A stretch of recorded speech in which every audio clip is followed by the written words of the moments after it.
Welcome to Global Watch. Please subscribe and hit the bell icon for more breaking updates. The G7 summit in La Malbaie, Canada, was meant to showcase unity among the world's leading democracies. Leaders from the United States, Canada, the United Kingdom, France, Germany, Italy, and Japan gathered with the intention of presenting a united front on the world stage. The picturesque setting and carefully choreographed photo ops were designed to send a message of strength and cooperation to the rest of the globe. Instead, it became the site of a diplomatic explosion, exposing deep rifts between the United States and its closest allies. Tensions simmered just beneath the surface, as disagreements over trade, tariffs, and international commitments threatened to boil over. The atmosphere grew increasingly tense, with leaders exchanging sharp words and icy glances. The spark? A provocative statement from President Trump's envoy, igniting a firestorm that threatened decades of cooperation. The envoy's words, delivered with unmistakable force, shocked both the assembled leaders and the watching world. Suddenly, the summit's agenda was derailed, and the focus shifted from collaboration to confrontation. This wasn't just a policy dispute. It was a public-personal clash that shattered the illusion of allied harmony. The disagreement spilled out into the open, with leaders openly challenging each other's positions in front of cameras and reporters.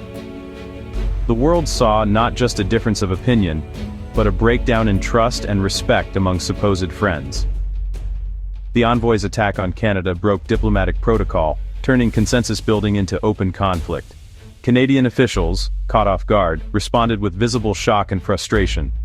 What was meant to be a forum for dialogue quickly devolved into a battleground of accusations and finger-pointing, leaving the summit's original goals in tatters. The fallout rippled far beyond Washington and Ottawa, raising questions about the future of global trade, NATO, and the Western alliance itself. News outlets around the world scrambled to cover the unfolding drama, as policymakers and citizens alike wondered what this rupture would mean for international stability and cooperation. The world watched as the G7's carefully constructed unity crumbled, replaced by division and distrust. Headlines blared about the unprecedented discord, and analysts speculated about the long-term consequences for global leadership. The sense of uncertainty was palpable, as allies questioned whether old alliances could survive such open conflict. The events in La Malbaie marked a turning point, forcing every nation to reconsider its place in a rapidly changing world.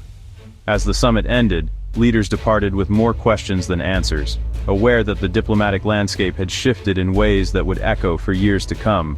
The G7 confrontation was years in the making, shaped by a series of simmering disputes and shifting alliances that slowly eroded the trust between some of the world's most powerful democracies. What began as subtle disagreements over trade and policy gradually escalated into open conflict, as leaders struggled to balance national interests with the ideals of international cooperation. At the heart of the tension was the relationship between the United States and Canada, two neighbors whose partnership had long been a cornerstone of North American stability. But in the years leading up to the summit, that partnership was tested as never before, rooted in escalating U.S. Canada tensions. President Trump's tariffs on Canadian steel and aluminum, justified as national security measures, were seen in Ottawa as a profound betrayal by a trusted ally. The move sent shockwaves through Canadian industry, threatening jobs and livelihoods, and ignited a fierce debate about the future of cross-border trade. Trump's rhetoric, at times suggesting Canada could be the 51st state, fueled resentment and undermined trust. His blunt, often provocative statements played well to his base at home, but they deepened the rift with America's closest allies, leaving Canadian officials scrambling to respond. Canadian leaders faced mounting pressure to stand up to what many saw as American bullying, while struggling to maintain vital economic ties. Protests erupted across the country, and the government was forced to walk a delicate line, defending national interests without risking a full-blown trade war. The Trump administration's skepticism of multilateralism and unpredictable policy shifts left allies wary and isolated.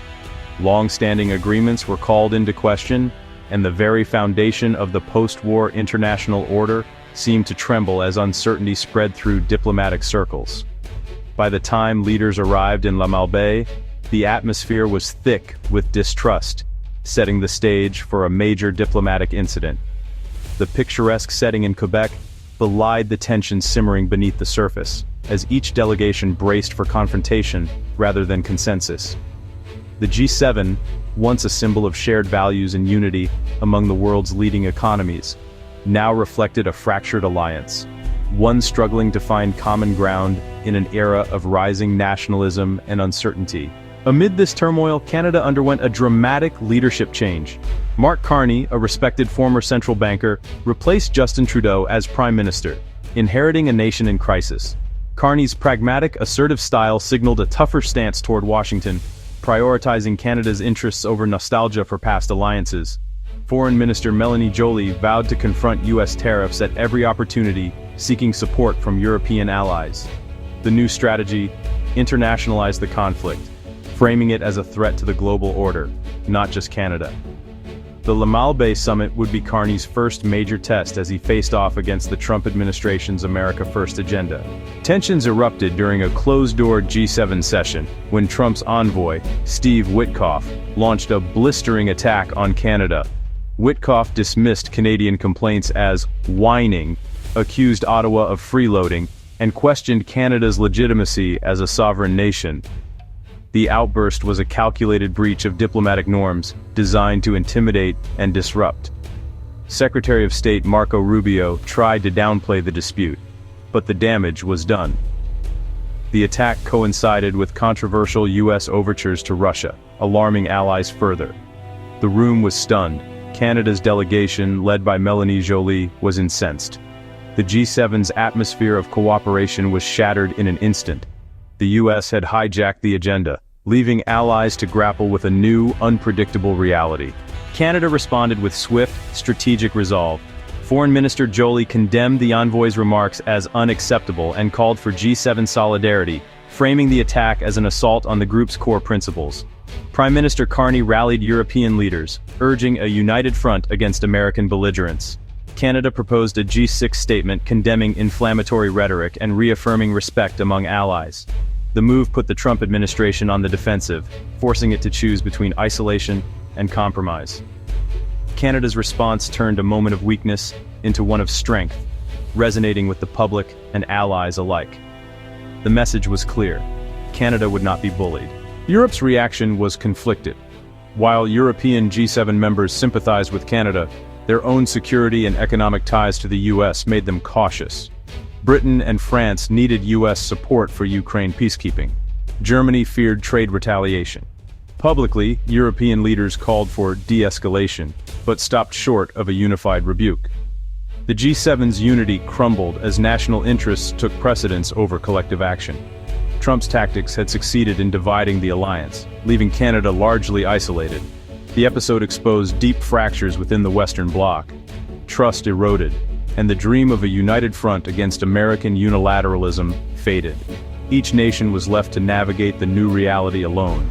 The Lamal crisis sent shockwaves through global trade and security. Markets reeled as fears of a U.S. Canada trade war grew, threatening supply chains and investment.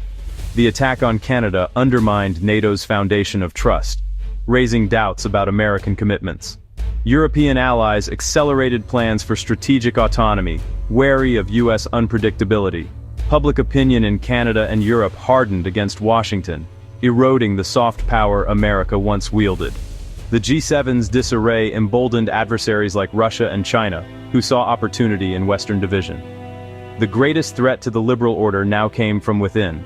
Experts agree, the G7 meltdown marks a new era of instability in U.S.-Canada relations. The old rules of quiet diplomacy have been replaced by managed antagonism and constant uncertainty. Economists warn that a trade war would be mutually destructive, fundamentally altering North America's economic landscape. Security analysts fear the breakdown of trust will undermine intelligence sharing and continental defense. The attack on Canada signals the brutal application of America First, forcing Ottawa to seek new alliances in Europe and the Indo-Pacific. This necessary diversification will accelerate the fragmentation of the Western world. The era of assumed North American solidarity is over. The future is more transactional, unpredictable, and dangerous. The G7 summit in Lamal stands as a stark warning of how quickly alliances can unravel. What began as a routine gathering of the world's most powerful democracies soon turned into a dramatic display of discord and division. The atmosphere, once filled with optimism and shared purpose, shifted as tensions rose and old grievances resurfaced.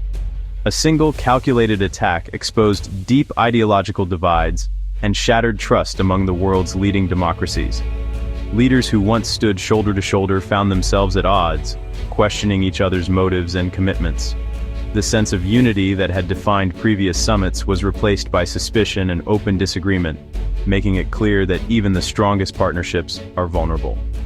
Canada's firm response highlighted the importance of sovereignty and principled leadership, but also the limits of unity in a fractured West.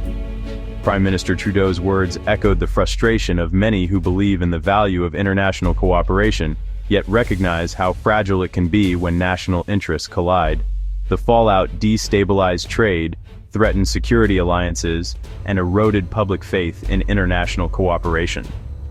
Markets reacted with uncertainty, and long-standing agreements were suddenly called into question.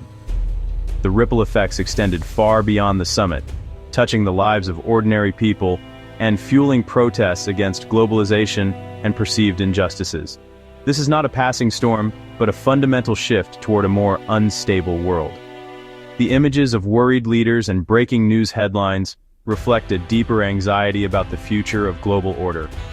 The sense of predictability that once defined international relations is giving way to uncertainty and risk.